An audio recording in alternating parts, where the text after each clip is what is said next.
Thanks, Bakari. We're so glad you're here. Thank you so much for taking the time. And as you know, the QualLab Lunch Series is a series that Bakari and I put together for the whole year with different fantastic speakers to really just have a conversation about qualitative research, learn a skill, or just also what we do is we take the videos and provide them on the website. So you'll have access to this later as well. Bakari's going to put this up in the slideshow view so that you can see it. And we're going to just move to the housekeeping slide, please. So we're going to have microphones off, but videos on if you want. It's optional. And then because it's a small group, which is what we love about these events, our Unapologetic series is next week, and we have, between 500 and 800 people that show up. So we usually keep the videos off for that. But for this, it really should just be a conversation. And so feel free to put your questions in the chat, and Bakari will share them with Rhodesia at the end or during. And if you want, just turn off or turn on your mic, and then feel free to ask the question. Of course, we're going to record it and keep it on the website, as I mentioned, and then let us know if you need closed captioning. And we have resources on our website, so always check that out. So the outline is welcome and housekeeping. In a second, Bakari, who's the QualLab GRA, is going to introduce our guest speaker, and then Rhodesia is going to really talk about NVivo, give you a quick introduction. It might go a little bit longer, and that's totally fine. If we do questions in between, we can just free flow it however you want to run it, Rhodesia. But we want to make sure to have an opportunity for you to ask and answer questions, and then we'll wrap up at the end, and then if we have time for breakout rooms, but it's a small group, so we probably will keep you all here. So on to the next slide. With that, I'm going to turn it over to Bakari. Thank you. Thank you, Dr. Pasquay. So I'm going to be introducing our speaker for this afternoon with our QualLab lunch talk, and that is Dr. Radisha Mcmillan. She is a postdoctoral scholar of educational policy in the Educational Studies Department and a nationally certified school psychologist. She received her PhD from the University of Missouri, Columbia, after consecutive careers of being an autism teacher and a school psychologist. Mcmillan joined The Ohio State University in the autumn of 2019. Her research interest utilizes critical methodologies and theories. She's an interdisciplinary scholar whose research bridges K-12 education reform law, educational policy, elementary and secondary educational governance, special education law, and sociology. Dr. Mcmillan's primary scholarship investigates how federal, state, and local education policies impact the educational experiences of students of color and students with disabilities, as well as the ways in which educational disparities persist in K-12 public education. Please help me welcome Dr. Rhodesia Mcmillan. Hello. Good afternoon, everyone, and please feel free to, I know this is that's why it's called lunch series, because, so please eat your lunch, drink your tea, drink your coffee, whatever. I am really excited to be here. Thank you all for having me. I'm also excited to introduce you some of my favorite software, which is NVivo. NVivo is very near and dear to me. NVivo got me through my doc program, through my dissertation, all 19,000 pages. And it is getting me through some really great some research that that I'm doing now. And if you all are available next Monday, as Dr. Pasquay said, I will be doing my research job talk, and you can hear more about my research there. But for our time together, we're going to just talk specifically about NVivo. What is NVivo? How helpful is NVivo to you as a qualitative researcher? And I'm hoping to just walk you through NVivo and introduce and explain some essential features. And I'm hoping to maybe demonstrate, how to upload some documents for you, maybe answer some questions that might streamline, that might help streamline either your data analysis or even your literature review. So let's get started. So if you're taking notes, I'm going to start. I am the host. Okay. So if you're taking notes, the first thing that you're going to have to know about NVivo is that the interface is going to be different for Mac and PC. So that's the first thing. I had to learn that the hard way. I was finishing up my training, becoming an expert in NVivo, and I had to dual train on both PC and Mac. So that's the first thing you should know. While the functionalities are the same, just keep in mind that interfaces are going to be different between PC and Mac. And just in the comment section, how many of you, like, are you PC, Mac? How many Mackers do we have in the okay. Okay. Okay, about half and half. And so, so keep that in mind. Keep that in mind that when you start a project, and what you can do is you can start a project in PC and transition it to Mac, just as an FYI, but it's a little difficult to start in Mac and transition over to PC. So, so keep that in mind. So I'm going to share my screen with you.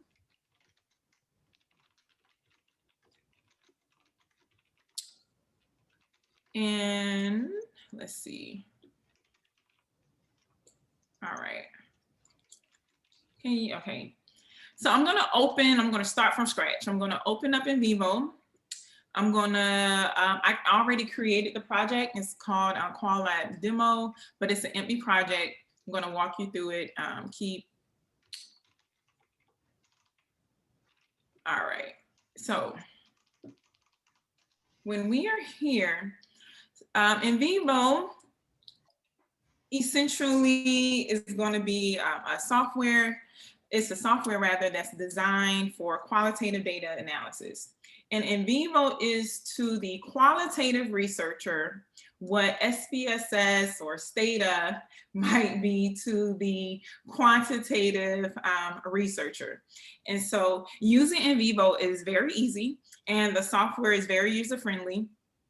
So the first thing that you should keep in mind is that when you're going to be using NVivo, I'm going to show you how to upload your data, and I'm going to show you all the different features. I'm going to walk you through that. But the first thing I want you to keep in mind is that you should do some prep work to your data. And so by data, even if you have articles as part of your literature review, you want to make sure that it's organized in such a way that when you upload it, you're not confusing yourself and you're able to work through your documents in NVivo. And so the first thing that I would recommend, again, if you're taking notes, is to make sure that if your PDFs are going to be listed or named properly. You can also upload text documents. You can upload videos in NVivo. You can upload audio files, photos, social media posts, and even emails from Outlook, which I recently learned. And you can also import some literature or data from your reference system. So say, for example, if you use EndNote or Zotero or RefWorks, you can even import data actually from SPSS and Qualtrics. I have not done that just yet because I haven't had any projects recently in SPSS. But if there's someone on the line who's a mixed methodologist and you want to try that out, I'd be more than happy to spend my summer with you walking through that. And so the second thing is, after you organize your data, as you organize your information, the second step is going to be to import. And after you import, you have tools available to aid in your exploration exploration and analysis of your data. And so keep in mind that NVivo does not interpret your data for you.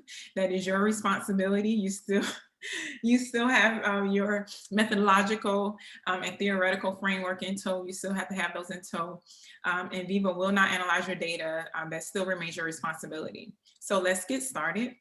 So here under the tab data, right here, if you all can see my screen, right? Yes. Okay, perfect. All right, so this is data. And so this is where you will house your various forms of data. And so it might be interviews, it might be photos, it might be, say if you wanted to start using NVivo to maybe expedite your literature review process. It might be some articles that you converted to PDFs. So what we're going to do here is, this is your data, and I'm going to walk you through the other tabs today. And so what you might want to do is, here on your left hand side is going to be your main categories. And what you might do here is, say you would right click, start a new folder, and say you want to house your articles. You can name that literature. And say you might have some videos that you might also want to upload. You can go ahead and organize that file and videos. And say you might also have some photos that you might want to include in your analysis that, again, because remember I said first step is you want to make sure you've already pre-organized your information, your data. And you can add a folder by right clicking and what did I say, photos. Okay, another way that you can add is you can create folders through the top level menu as well. But same thing with PC and Mac, you can just simply right click and create, and you'll have a pop-up menu from there. So this tab here, this is called your code tab, and that's where you house your nodes in NVivo.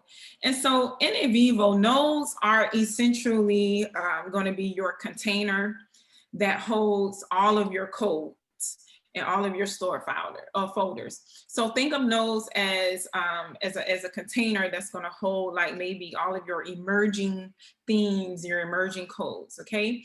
And so I will say again, if you're taking notes, the tip is that if you're working from a structured research design and you have like a priori codes, I would recommend that you go ahead and preload them as nodes.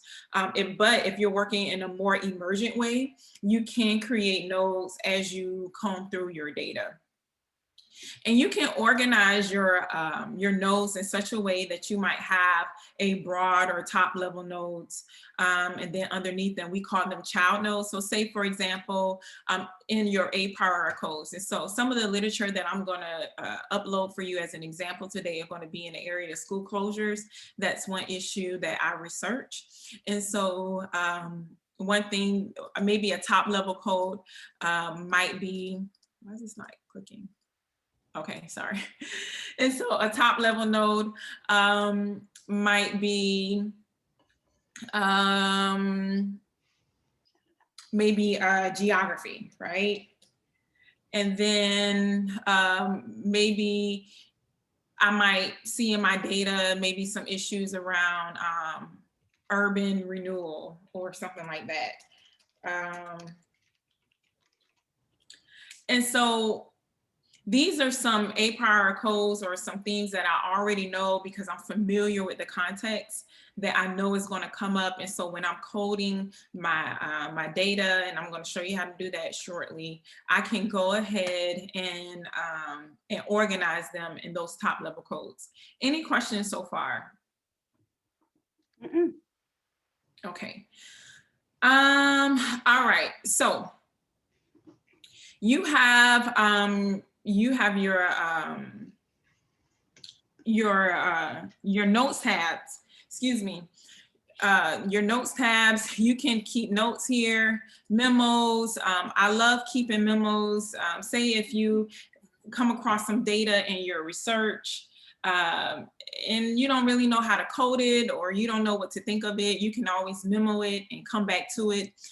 You can make annotations, and I will show you all how to do that as well.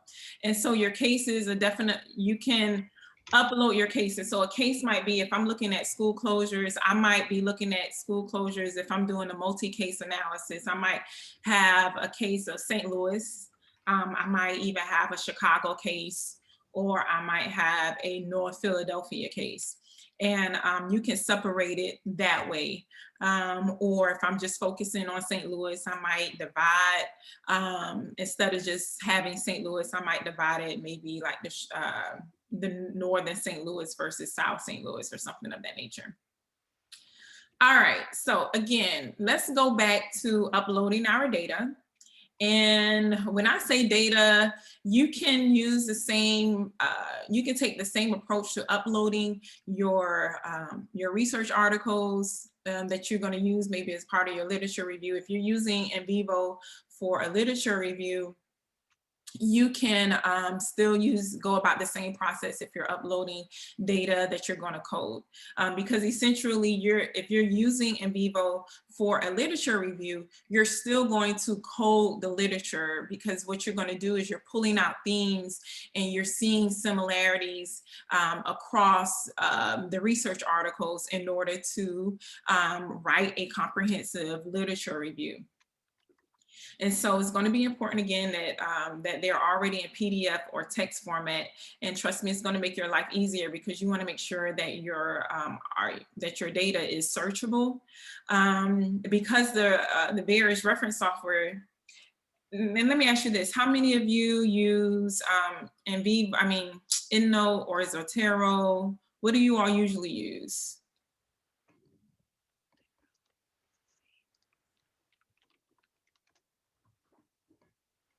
Zotero. Okay, I use Zotero, and I don't want to use anything else because I have like hundreds and hundreds of articles. Okay, Mendeley, I see some Mendeley going on. All right, okay, cool. So let's see. I'm not going to demonstrate how to upload from EndNote or Zotero, but what I will do is I'm quite sure that many of you have a folder on your PC or on your Mac that has our research articles, PDF files in them. So I think that is the baseline we're going to start with. So, all right, so let me show you. If I want to do some, say if I want to do a literature review, I'm working with Dr. Pasquale on a literature review on school closures. And we want to look at some of the themes that's coming across the articles. So the first thing I'm going to do is, after I've organized it, I'm going to upload. And so you can upload, you can go here and go through PDFs. And it already took me to my earlier screen that I was looking, but you can search through your files. And say I might want all of these articles here. I'm going to import that into NVivo, and it might take a quick second. And here are my articles.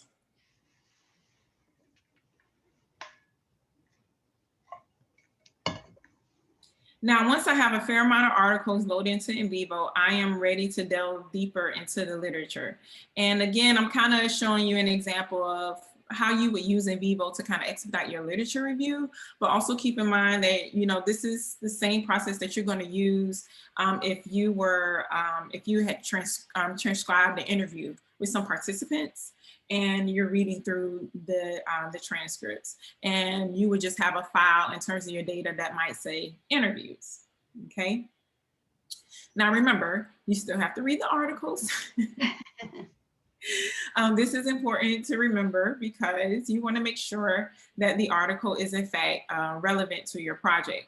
And so now that my articles have been imported, and if you move this over, if you're working, NVivo has a feature where you can work in a collaborative way with team members, and it'll let you know who it's been created by and who it was uploaded by and all of that good stuff. And so I like that. It also tells you the date it was created on. And so you can keep track of what's being done in that research project if you're working with multiple people on the same project. So again, now that my articles are imported, and because I have some familiarity with the literature, I sort of know the type of key or buzzwords regarding the area in which I'm researching. And right now we're talking about school closures. And so What I might want to do is here, you can go to Explore, and you can create a mind map or a concept map. The difference between the mind map and the concept map is going to be, what I found is different in terms of what I view as maybe my conceptual framework versus my methodological framework. And so if I'm having a conceptual map, and maybe if I want to explore issues around protests of school closures, then what I might want to do is I might want to create a concept map. And as you can see, it keeps popping up here, and you can close all of these. This is a little confusing. This might be a little too much. But let me show you how to explore your data really quickly. So when we go to query in this ribbon tab here, you can do a text search, or you can do a word frequency search. And so what we're going to do now is we're going to do a word frequency search.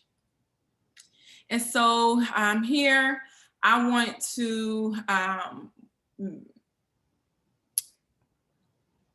let's say I want to run a query on African Americans, excuse me. So the first thing I want to do, let me show you. The selected items I want to run a query on is I want to look at all of my data. And so I'm going to go through my files. If I had interviews, I would select interviews. If I want, because we're doing the literature, I want to do a word frequency search on all of my literature reviews, because I want to see if this word or if these words are appearing across all of my, my literature. So you select that, okay? And say I might want to items in a selected folder. You go back here, you make sure that your literature review, that your literature is selected here. And what it's going to do is, with minimum word length, say if I want big words, so let's say maybe go with 5 letters or something like that. I'm going to say run query. And it's going to tell me what words are mentioned across the literature and the frequency of it. So quite naturally, we're going to see schools, students, closures, and it gives you also the weighted percentage of how often those words are mentioned. And so, but if I wanted to do more of a, let me come here, a search, say if I wanted to go with African American. Exact word. Again, you want to make sure that the data that you want to search through is selected. And you want to go to files, literature, make sure all of these are selected. And again, you don't have to search, say if you wanted to just look at the green articles and see, you know, what the consistency across Green's work. You can deselect all of these and just select green. But I want to look across all of them. And you want to run the query.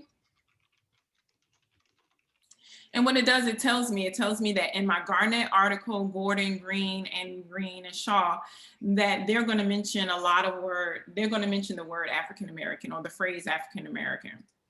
And if I click reference, here what it tells me is it's going to give you the summary of the sentence, or it's going to give you the exact reference rather of where that word is mentioned in that particular article. And this is the same process you would use if you were searching through your transcripts, from interviews. Say if you gave your graduate student a task of transcribing, and it's been a while since you interviewed the people and you wanted to do some quick word frequencies or text search, you can do the same process. And so what it does is it tells you exactly what's mentioned. And so here we're talking about African American tenured teachers. And say if this is a little, say this might be a little vague, this right here. So what I can do is I can click on, I can click on this article and it will take me, it will highlight exactly where it's mentioned. So I know exactly where to go in that article and read it exactly the way it wants to. And what I might do here is school closures were overwhelmingly, it's not working, sorry.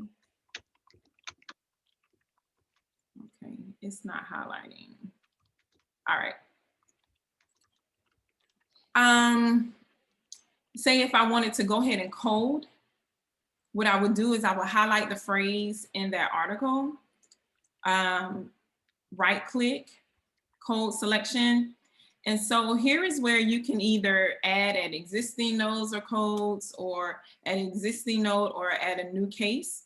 And so we haven't created cases. I'm not going to take you there just yet, but a new node, say I might say disparate treatment or something like that. And so when I think about that, because when I look at this data saying school closures are overwhelmingly African American, so that's going to tell me now that maybe in my literature review, that what I'm going to read or what I'm going to extract from my literature review is that school closures is probably going to be more urbanized, and it's probably going to be associated more, and if we read more, in predominantly Black neighborhoods. So that's an example. If I wanted to get out of this, I can simply go back to my unsaved query, and I can go back and look at the other references. Any questions so far?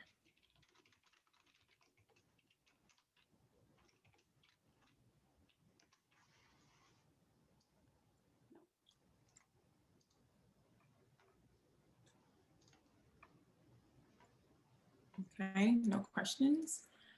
All right, so the next thing we might do is, let's see. Say if you have some photos. Anyone on the call works with multimodal data?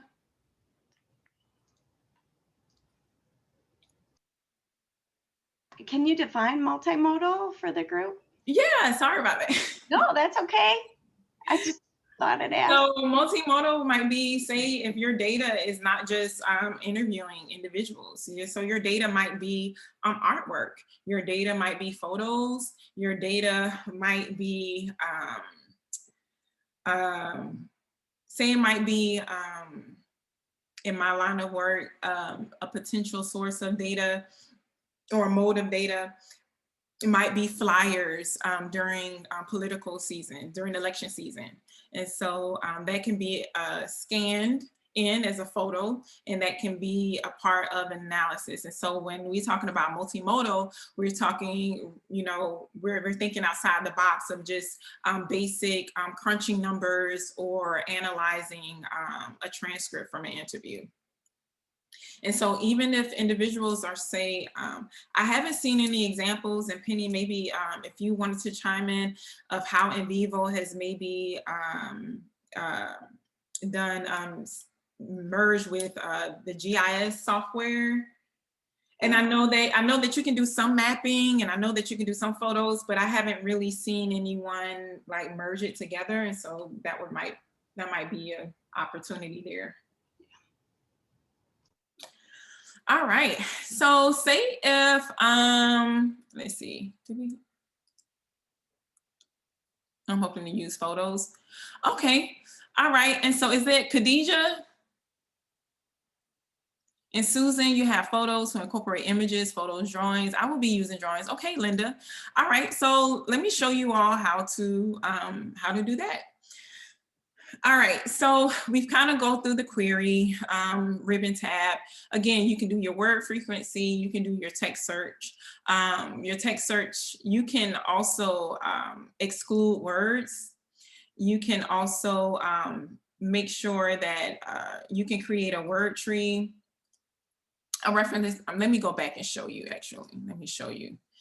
So this is your reference list, and I don't know if So because because I'm on my my slow computer, this word, if we were on a PC for whatever reason, it would show instead of me having to click on it. But what it will essentially do, it will have African American in the middle, and all of these branches, if you will simply be these same references here. It's just a different form of aesthetics. It's just a different way of visualizing your data. And of course, this is just your summary. Another word, say for example, well, I don't have to do another word for you. Let's go to photos. All right, so data. Say if I wanted to upload some photos, some images that I've already scanned. Because again, I've already pre-organized my data, and this is a research project I've been working on. I already have a folder on my PC or on my Mac about them. So these are school closure images, and say I want all of these images. I want to look at all of them. And while that's uploading, if you notice, oh my gosh, I made a mistake. And so I uploaded these photos in the literature the literature file. So you can simply drag and drop into video. You can do that, or you can do a, I'm sorry, I did not put them in. I put them in videos. They should have been in photos. Sorry about that. All right. So I have so much going on, you all. Please forgive me. No worries. Okay. So say if I wanted to write an article about the aesthetics of protests, school closures, or something like that. And that's just something I made off the top of my head. This is not something formal. Say I might look at, this is St. Louis, I believe. St. Louis is actually in the process of closing more schools, FYI. So say if I didn't want to focus on, can I move this? I'm trying to see if I can share on a bigger, excuse me, I want to share on a bigger screen. Here we go. Is that better? Is that better? I think it's about the same for me, but the picture is taking up the space in the middle. Okay. Yeah, it's fine. Okay, so say if you wanted to analyze some drawings of your students, say if you were in physical therapy, occupational therapist, and you wanted to talk about trying to be a little interdisciplinary here, and you wanted to talk about 7-year-olds' development of cursive writing. And you could scan in writing samples, and it could be a photo. And so say if you wanted to look at how they curl their L's or whatever. And in this case, we're talking about maybe the physicality of protest. And if we notice here in this photo, we see someone, with their fist up. So this might be interesting to me. And so what I would do is I will code this selection. I will right click and code this selection, and maybe, what I might add a new case, I'm sorry, the new node. Let me go back.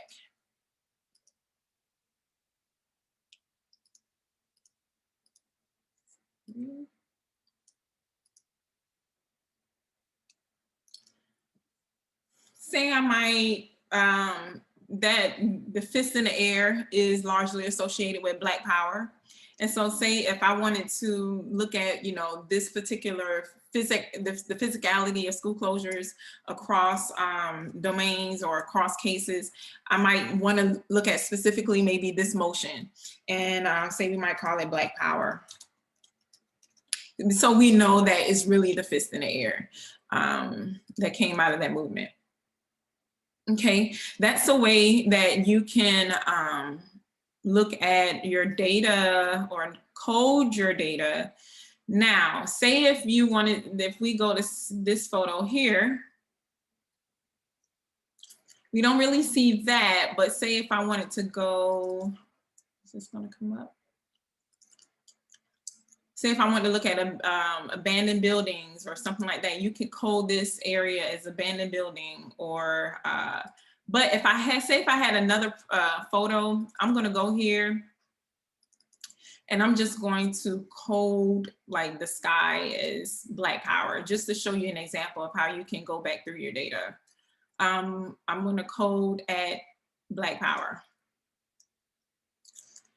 What it's gonna do here, I go to my codes and notice that right now, I haven't really coded anything based upon my 8 power codes of maybe geography and urban renewal just yet, but I had some emerging codes and those emerging codes were Black power. So say if I wanted to look at how that was done, it'll give me a summary. It'll tell me the location of that photo. And then what it's gonna do is gonna show just the clip of what I captured, what I captured, and how this might translate in maybe a presentation or a publication. If you were to find a journal that did like multimodal publications, is that you might create a collage of all of these the snippets of these photos and together and show the same shared emotion across cities or across individuals or across cases or something like that. Now, what we can do is because we organized our codes before we got into, before we uploaded our data. So what we might want to do now is let's see if we can go through the data that actually reflects some of our 8 power codes. So if we go back to photos, and say this map of Chicago that I've already labeled because I found it. This is, here, the redder is going to be more poverty level. And so say if I wanted to clip this area, I would still code selection. I will code at an existing node because we already created that and say that might fall under, I'm sorry, it might fall under geo. And that's what I'm going to select, sorry. Make selection, click, select. Why is it not? No, it should. What did I do wrong? Existing node cases. It should be here. Oh, okay. I see what I did wrong. So here's the opportunity for you to learn when you do something wrong. And so what you want to do is you want to, I think it's a subfolder that you have to create. And so it might be photos. I think I'm done. Let's see. Let's see now if I can code this. Let me start over.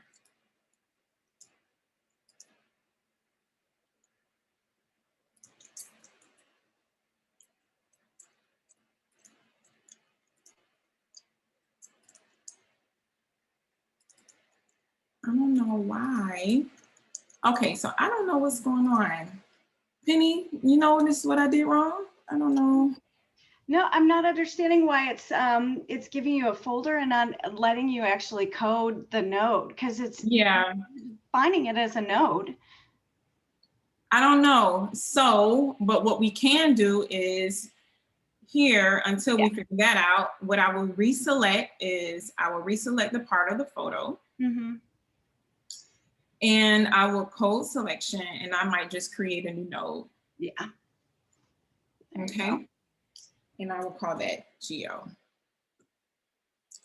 Now, the crazy part about it is I don't know why it wouldn't, I don't know what happened there, but I will have to figure that out. Okay, so and the same here for, say if I want to go back to the photo that I found online. And I wanted to, I forget what you call this from the ceiling, not shrapnel, but I would create a new node and just call this Debris? debris. I don't know. Yeah. Shout it out if you know it. And you created that. And so essentially what you do is you go through your data and you continue to code, and your data again can be a photo or a video, or say if you're doing it as a literature review, you can go back through and say if I wanted to go, if I wanted to do a query again, and say if I notice in some of these photos of the protests, and I wanted to do a text search to see which part of, which articles in my literature database might have mentioned protests. And so what I would go back to this text search, and I would type in the word protest. And you will make sure that you're going to select that from your literature. And then you might want to go here, make sure that you're selecting your literature again so that you're not pulling information from other sources. And then here you want to select run query. And that gives you the summary. Summary gives you, then we select reference. Okay, and so we have an article called Disrupting Peace, Provoking Conflict Stories of School Closings. And obviously they're going to talk about protests here. And so what I might want to do, I go here and it will highlight, NVivo will highlight the words here, and something's going on. My computer's moving really, really slow. Well, that's a lot of data. Let's go with it. And I will right click and say if I wanted to, I create a new node at protests. And then that will be included. Now, say for example, if I wanted to go back and look at this here, and I wanted to code this as protest as well, I can do that. So you can still code, you can code a photo, a video, or a document under the same node.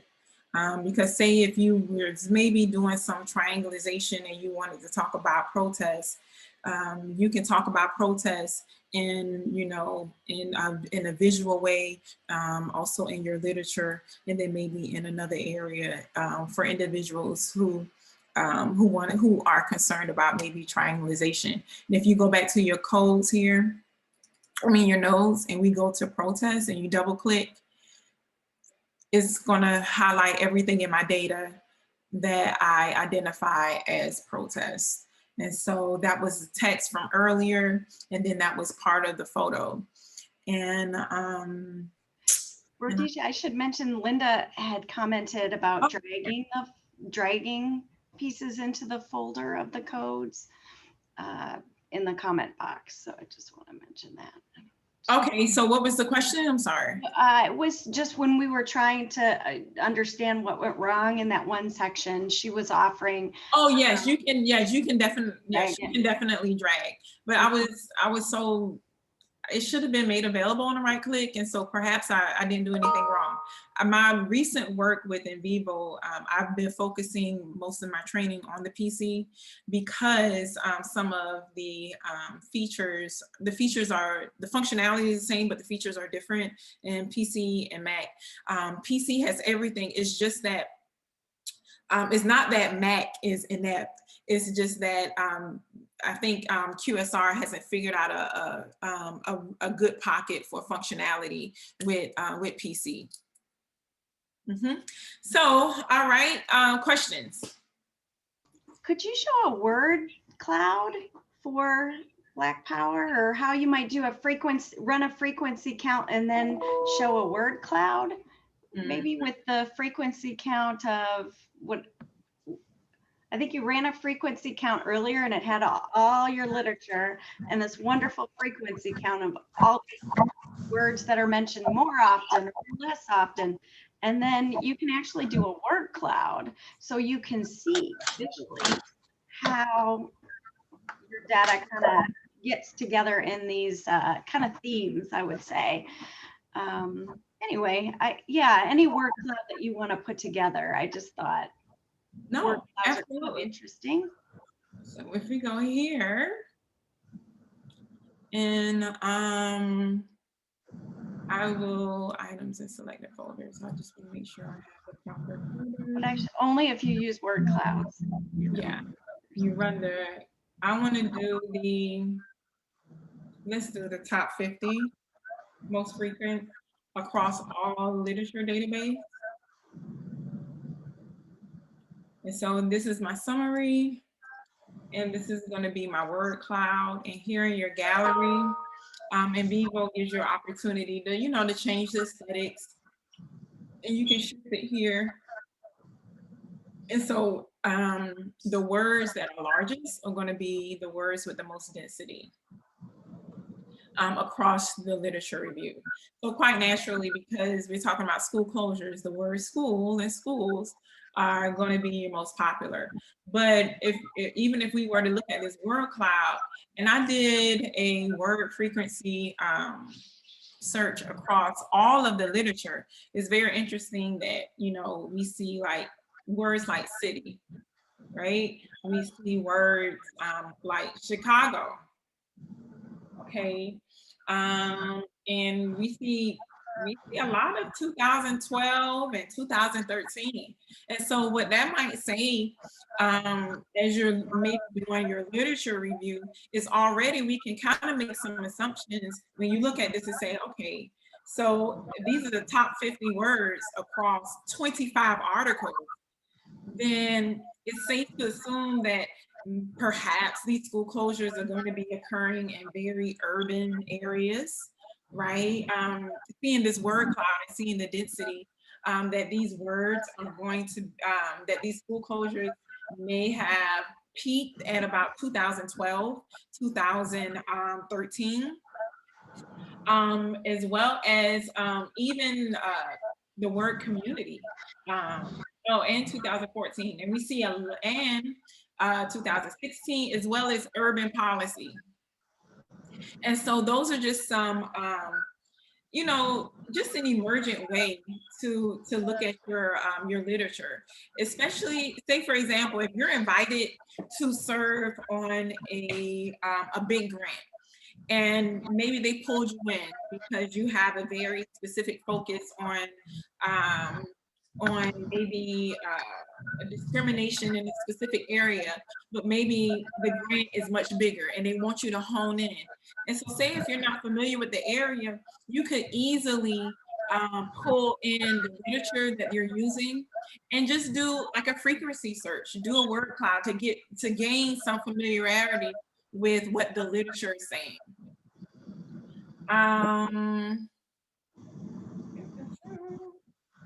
So we have a question from Linda regarding if you have a document, you're writing notes in a document, you turn the document into a PDF, will that affect NVivo's ability to create a word cloud, or does that impact the word cloud if it's a PDF document? No, as long as the PDF is searchable, you're good. Okay. And you have a tendency to write on your paper copies of the articles. And so, so I have not had a situation, Linda, where I wrote on like the PDF and maybe scanned it and it picked up my writing, but I can't remember which article, but I've made notes on articles electronically, like in the PDF, and it also picks up my notes. my electronic, but you know, I type them into the PDF.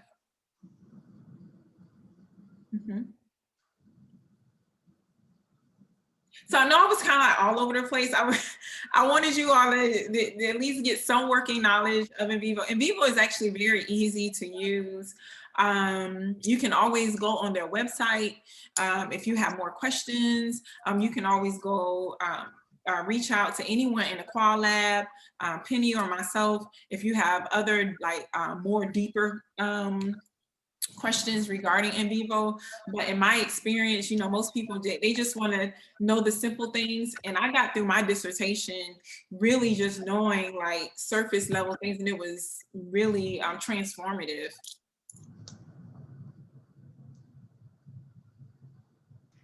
So next time we do this, we're going to do this on the PC, Penny.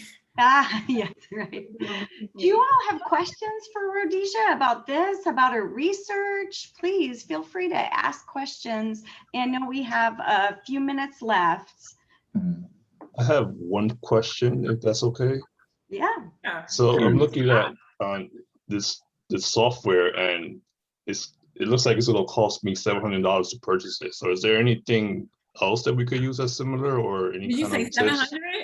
Yeah, 700. Okay, so are you affiliated with the university? Yeah, but I checked too. Texas A&M doesn't have that affiliation with NVivo also.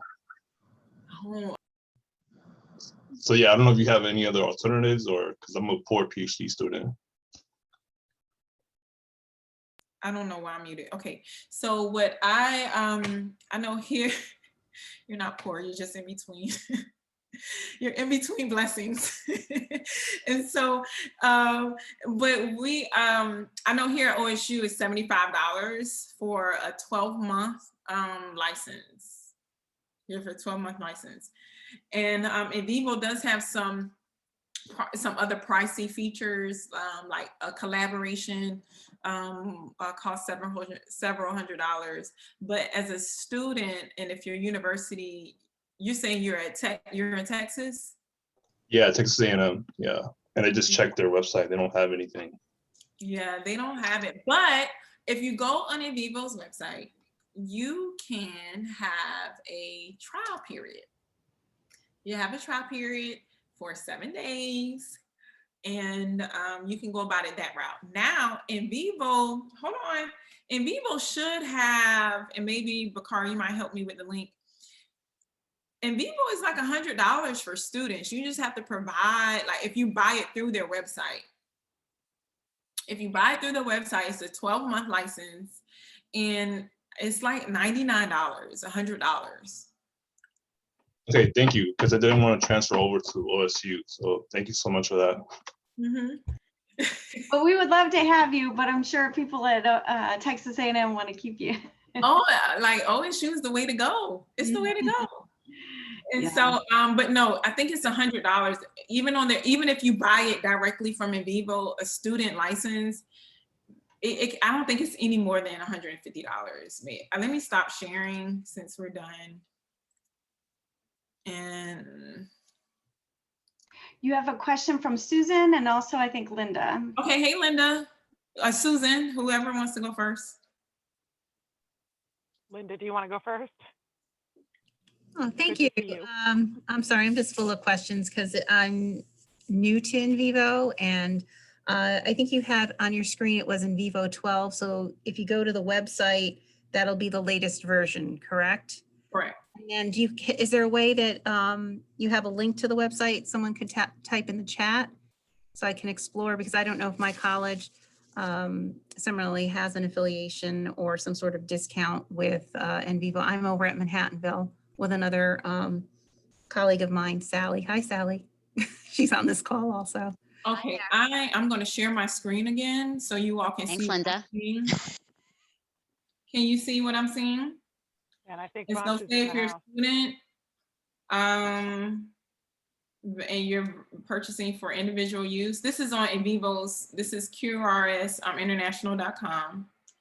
And I click student and individual use, and say your operating software system is a Windows. And you don't need to do the transcription is really helpful if you're going to have a lot of videos, if you're going to be working with a lot of individuals. It's really good. But see, your subtotal is $99. And then you just press buy now. Okay. So you can purchase.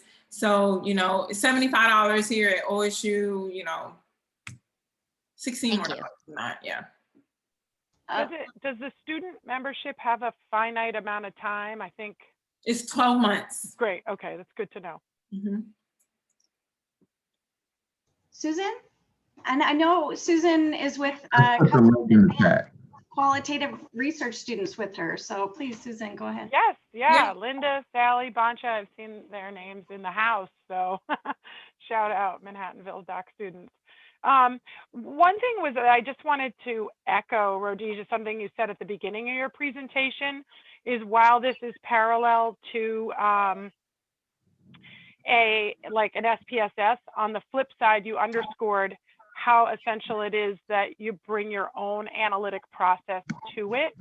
I was just on an advising call this morning with a student who's using NVivo, and he's getting really excited about all of the powerful tools that are in there, but it's actually taking him away from like what his lens is as he sees like word clouds or you know, how to build cases. And so I just wanted to underscore that students remember to bring their process and keep in mind their lens, because some of the risk is you could end up getting excited about word counts, but maybe that's not methodologically where you are, right? Yeah. Exactly. And one thing that if I say my methodological framework, methodological and theoretical framework for my dissertation was critical discourse analysis. So I double dipped. I use it both as a methodology and a theoretical framework.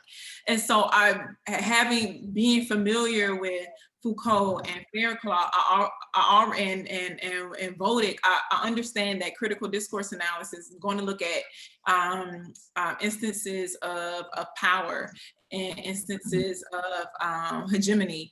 And so, you know, if I was given access to discovery of a court case, and so that's why when I say 19,000 pages, you know, going through that, you're not going to read 19,000 pages.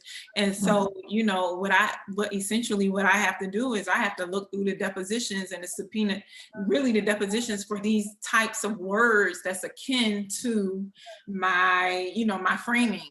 And that helps me, you know, at least get through the data.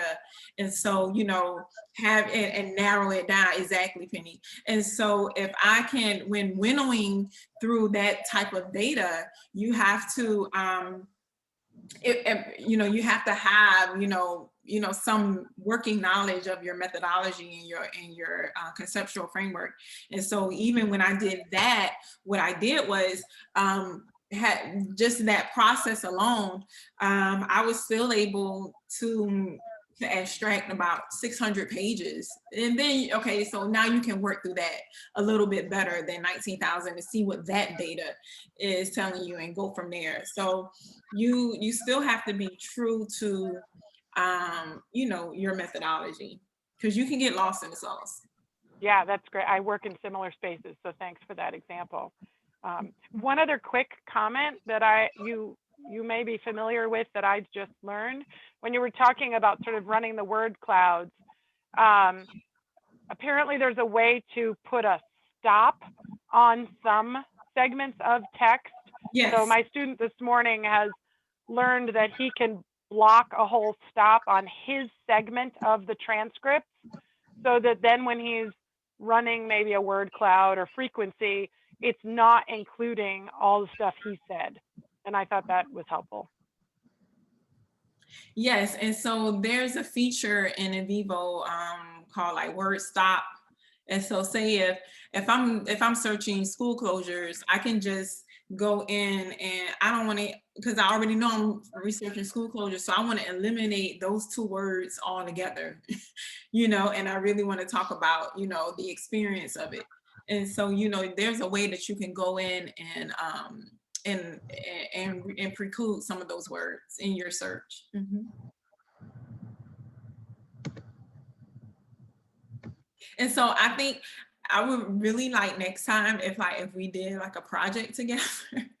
Because I work best with like actually working through a project. That's what I've learned in my experience of sharing NVivo, is that if I can demo a project versus like, you know, here's the ribbon, you know, here is.